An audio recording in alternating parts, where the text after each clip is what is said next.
This is one of our ground support units, so what we use this for is, so it takes in some air. There would normally be a pipe attached to the end of this that then is attached into the aircraft, and it just kind of pushes some air in, and then when the crew inside the cockpit are ready to receive it, it brings some air into the aircraft and helps run up the engines.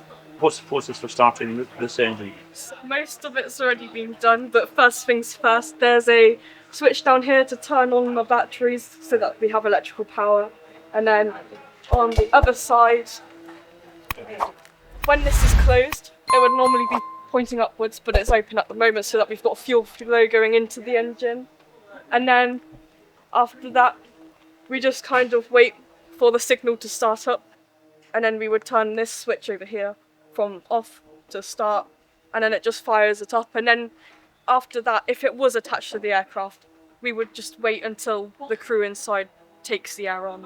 So this is RPM, goes up to about 2.5 at idle, and then when it is being used by the crew, it goes up to about 3.5. These are the amps of how much electrical power, current even. We want that to go towards the positive side. I believe these are run hours, not entirely sure. This is your oil pressure, only want it to go up between the 3 and the 6. And then this is your exhaust temperature. We don't want that to go anywhere past about here, which is 500 degrees Celsius. So those are what the gauges are for. So Leslie, what's your background? What actually brought you to volunteering for 655? Since I was younger, I've always been interested in aeroplanes, engineering in general. I've done cars, aeroplanes, trains, just the whole lot. But this is probably my favourite aircraft. I've just finished 2 years at college doing car mechanics. I've just done work experience in Coventry fixing light aircraft. I've done work experience in rugby working on trains. So yeah, and then I came here about 1 year and a bit ago to start doing some engineering work on here. Enjoying it? Yes, I am. What would you say if anyone else is watching this who's thinking of coming along? Would you encourage them to come along? Absolutely, because we've got so much more to do than engineering. If you're a very people person, we've got visitors to look after, we've got the engineering in itself, so we've got mechanical systems, electrical systems, hydraulic systems, and because it's such an old aircraft, there's always something that needs doing. So I would come along and get involved. Yeah, absolutely. I would encourage that. Okay.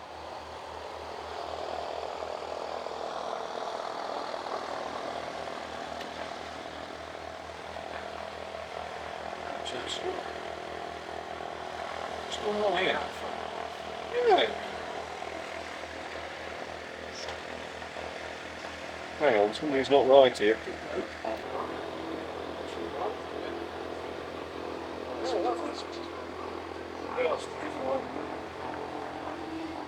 The igniter on this sometimes gets a little bit tired. The contacts in it get a bit worn. So you put it to hand crank first, it just warms it up. You will get there. That should start now.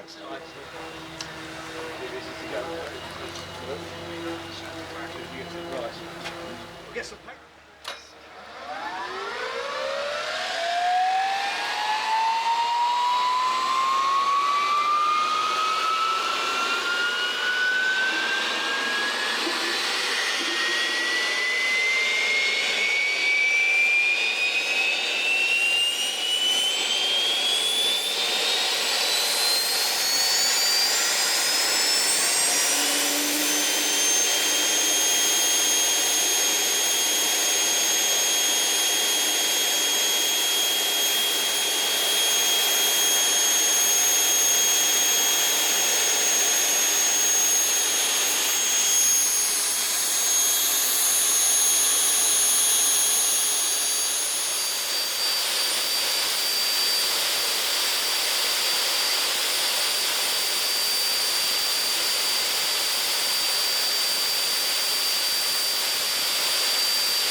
pretty low, Stephen. It doesn't even show.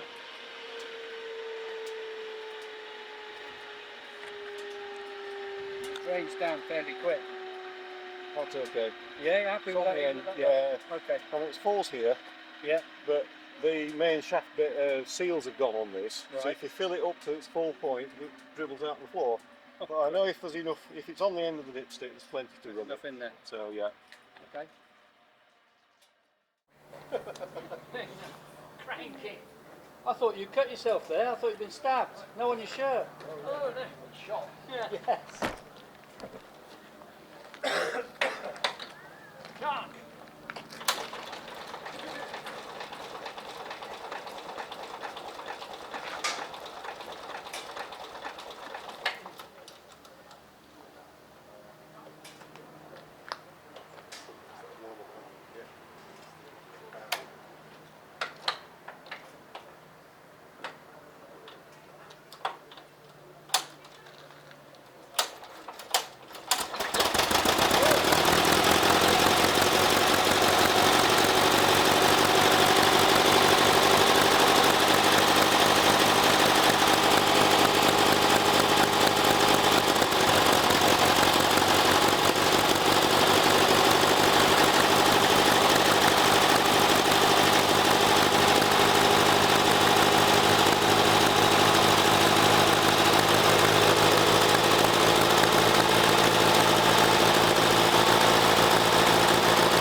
So Alan, can you just take us around this piece of equipment here and tell us what it is and what it's designed to do? Well, this is the GTC 85. I always call it the GTC, but I believe it is. Is it actually a GTC 85? It is. I thought it was, so that's the model number. It's a GTC. It's much like the Palouse that I think Izzy was describing earlier, in that we use it to provide air to start the aircraft engines. We've got an intake, we've got an exhaust, so we have to watch that we don't get it underneath the aircraft wing because all the hot gases are going to come out through there. And as I say, this is our preferred machine for starting the aircraft. So when you see us on our open days, this is what we'll use. But just like anything else, we have to test it every month. It's quite reliable normally.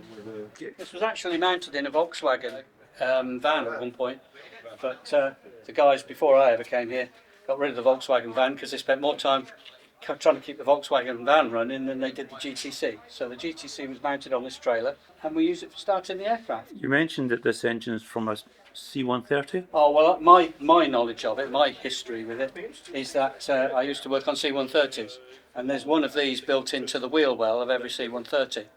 It's used pretty much for the same thing, for starting the engines, but it can be started from the cockpit, and it's also used for providing auxiliary power on the aircraft as well. But it's the same thing, it takes the air off, feeds that through an air turbine motor to start a generator, but we don't use it that way. We use it purely for starting. And you can see if you look at the other end of this, the hose, that actually connects to the aircraft. I mean, we've just got it laid out down on the ground, like so. It's permanently coupled to the GTC, and it's coupled on here at the moment, but we would take this end off and plug it into the aircraft when we wanted to start it. So for the purposes of today, we've taken off a blank from this position, and at the point that we want to load it up, the air will be expelled out of here, but you'll see this inflates when we do it. We put power on. Izzy, do you want to switch on the master and then start it up? Put on the master. Izzy will then just flick the start switch. That's it.